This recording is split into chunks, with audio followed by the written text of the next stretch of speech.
Hello everyone, this is Abhishek here. Welcome to my class. Our today's topic is endocrine gland.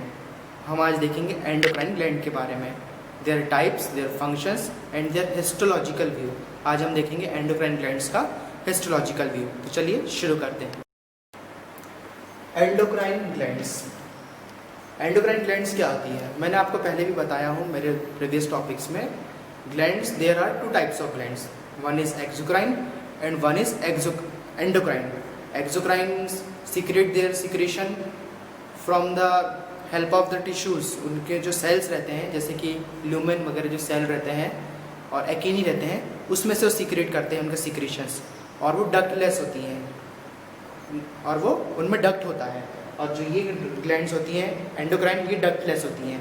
इनके जो secretion होते हैं वो बिना duct के होते हैं और जो exocrine होती हैं उनके secretion होते हैं duct के साथ.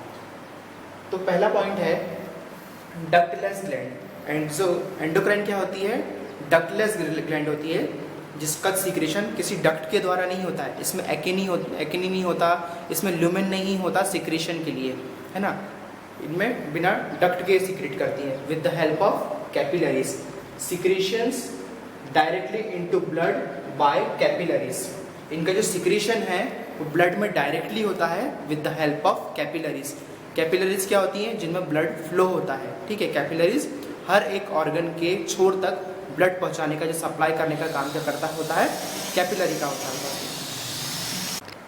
तो इनके सीक्रेशंस किसके द्वारा होते हैं? कैपिलरीज के द्वारा होते हैं. कैपिलरीज क्या करती है? आपके बॉडी के कोने कोने में ऑर्गन्स है वहाँ पे ब्लड फ्लो पहुँचाने में मदद करता है, सर्कुलेशन का. अब प्रिंसिपल एंडोक्राइन ग्लैंड्स क्या होती है? प्रिंसिपल यानी मुख्य जो एंडोक्राइन ग्लैंड्स है what are there? Hypophysis cerebri. Hypophysis cerebri यानी पिट्यूटरी ग्लैंड्स का जो दूसरा नाम है उसको बोलते हैं हाइपोफिसिस सेरेब्री. आप कंफ्यूज नहीं होना कि ये कौन सी ग्लैंड है, हम तो पहली बार नाम सुन रहे हैं इस ग्लैंड का. पिट्यूटरी ग्लैंड को भी हाइपोफिसिस सेरेब्री इसका दूसरा नाम है. ठीक है. अब तीसरा है थायराइड ग्लैंड. सेकंड है थायराइड ग्लैंड और थर्ड है पैराथायराइड ग्लैंड.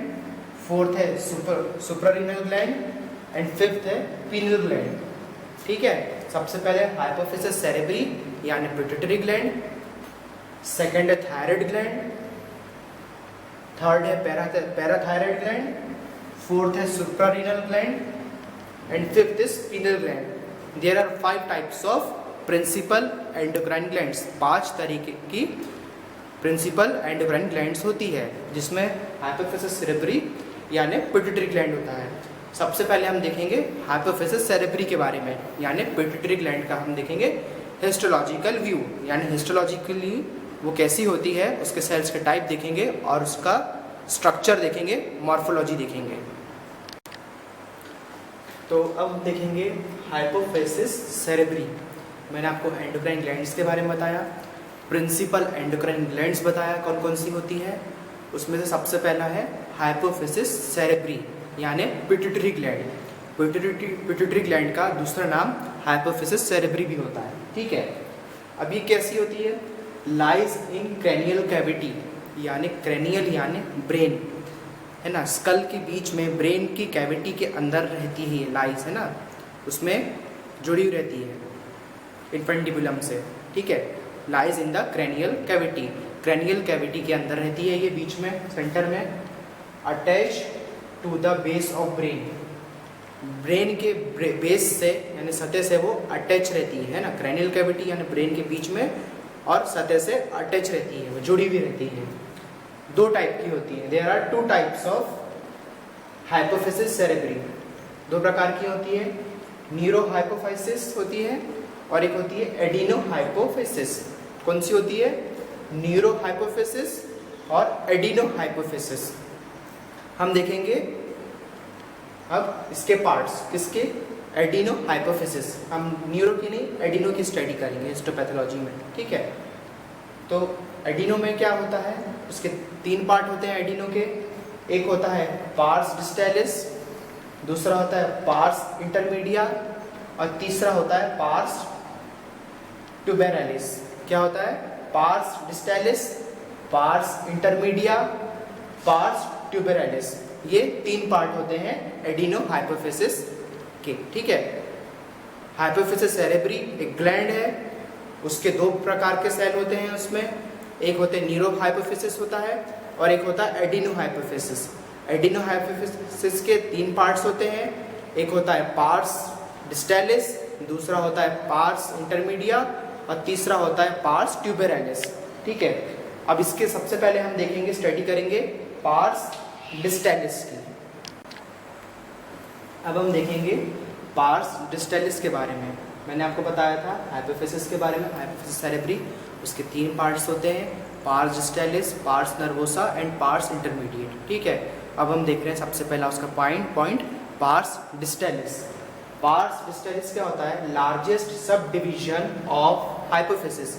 हाइपोफिसिस का लार्जेस्ट सब डिवीजन होता है, यानी हाइपोफिसिस ग्लैंड में सबसे ज़्यादा जो एरिया को कवर करके रखता है, डिवीजन उसको डिवाइड करके सबसे बड़ा जो डिवीजन बनाता है, एरिया बनाता है, वो किसका होता है?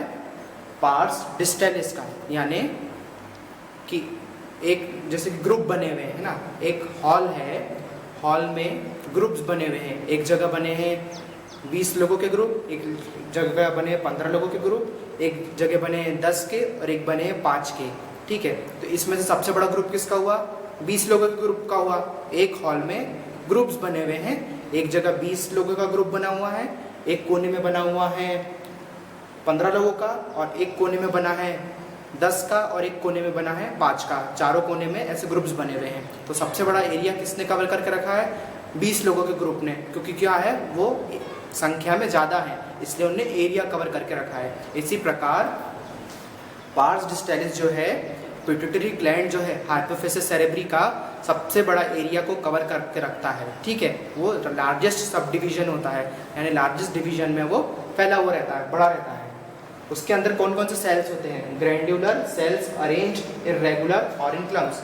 उसके अंदर ग्रैंड्यूलर सेल्स रहते हैं, ऐसे सेल्स जिनके अंदर ग्रेन्यूल्स हों, ऐसे सेल्स रहते हैं। अरेंज रहते हैं इर्रेगुलर यानी आगे पीछे रहते हैं, अरेंज रहते हैं, या तो क्लम्स में यानी गुच्छे में अरेंज रहते हैं। कैसे रहते हैं? इर्रेगुलर रहते हैं। अरेंज ग्रैंड्यूलर सेल्स अरेंज इर्रेगुलर यानी आगे पीछे खड़े रहते हैं। ग्रुप कैसे रहता है?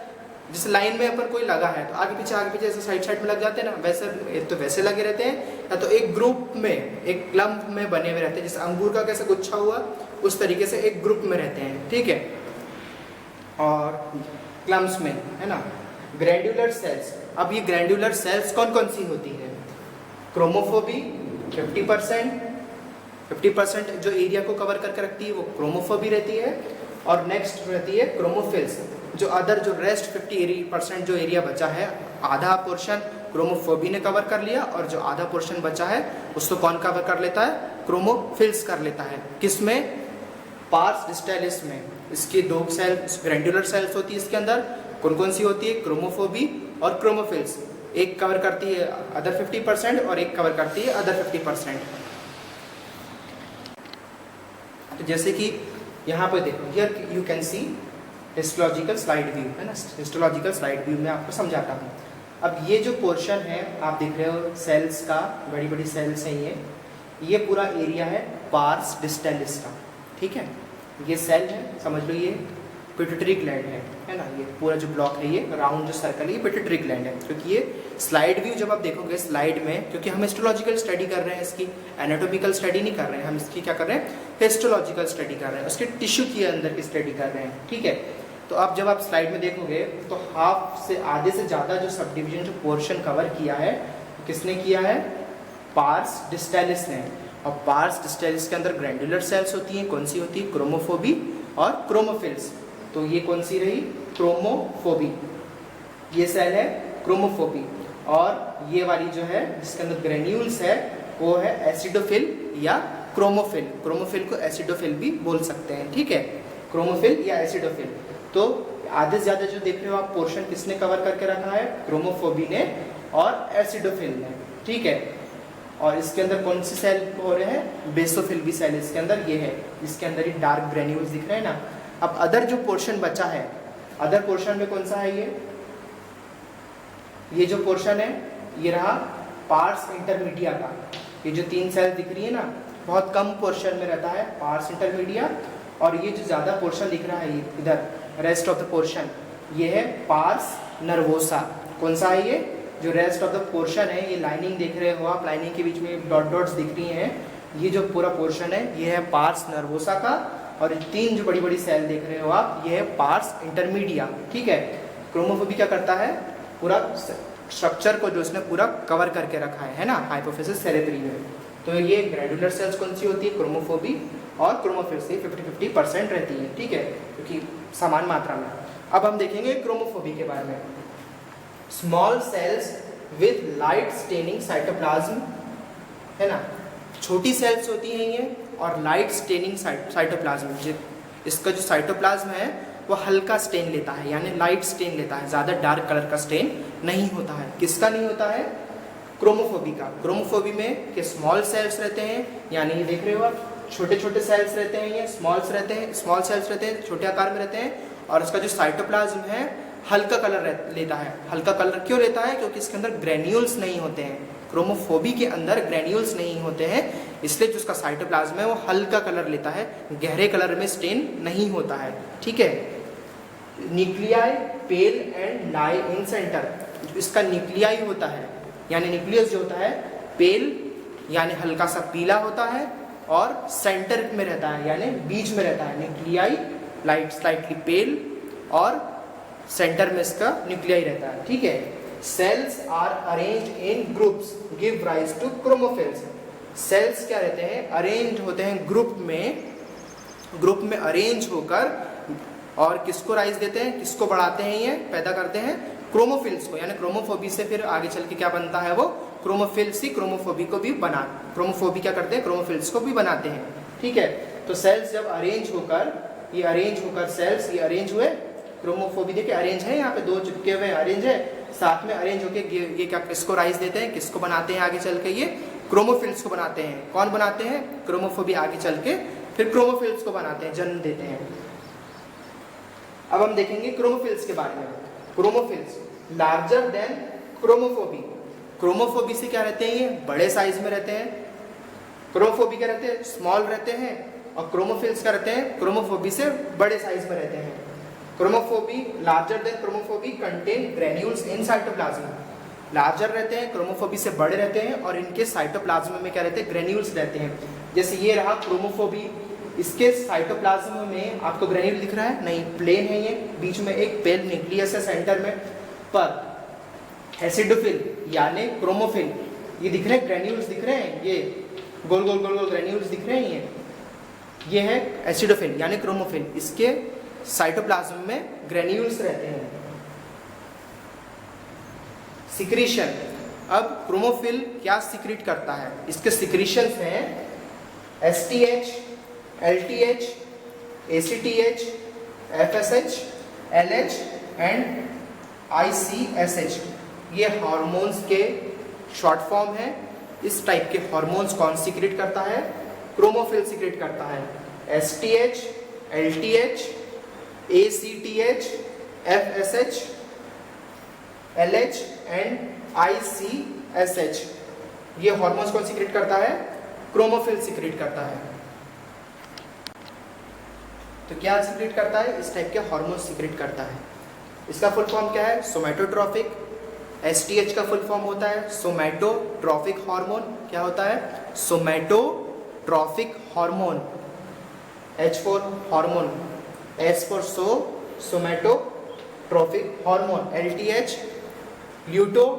Luteotrophic hormone. LTH क्या होता है, luteotrophic hormone. ACTH adenotrophic hormone. कौन सा होता है, एडिनोट्रॉफिक हार्मोन। FSH पता ही है आपको, follicular stimulating hormone.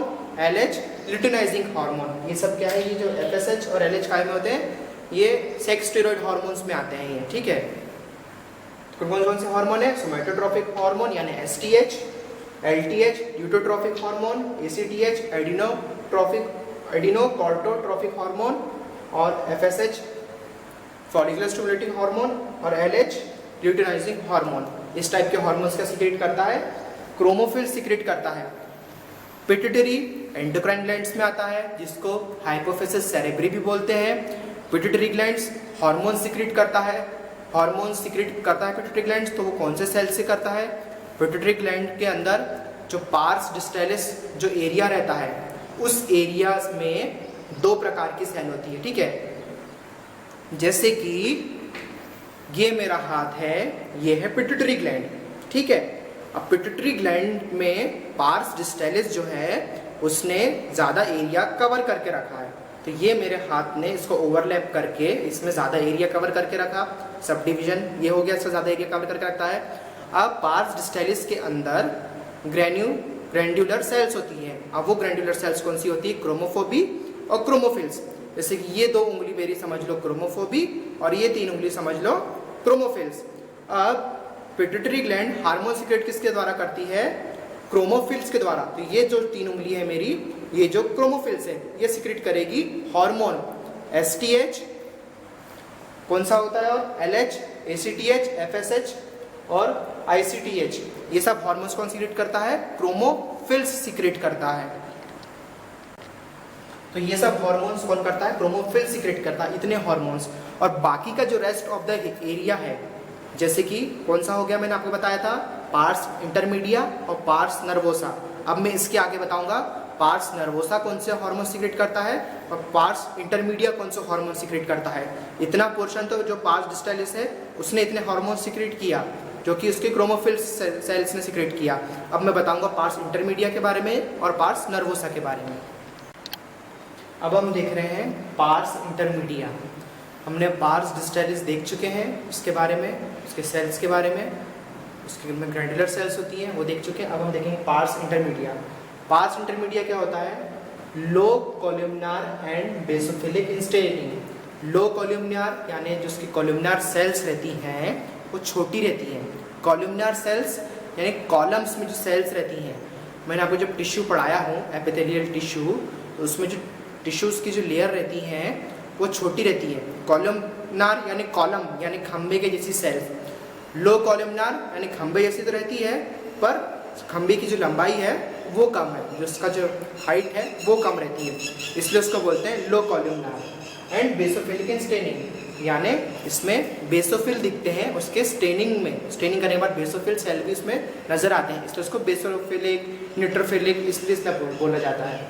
Sales arrange like vesicle and line. Cells जो अरेंज रहती है ऐसी रहती है जैसे कि वेसिकल्स, जैसे आपकी नसें दिखती है ना, अरेंज रहती है, उस तरीके से अरेंज रहती है और एक के बाद एक लाइन में रहती है, जैसे कि ये रहा पार्स इंटरमीडिया।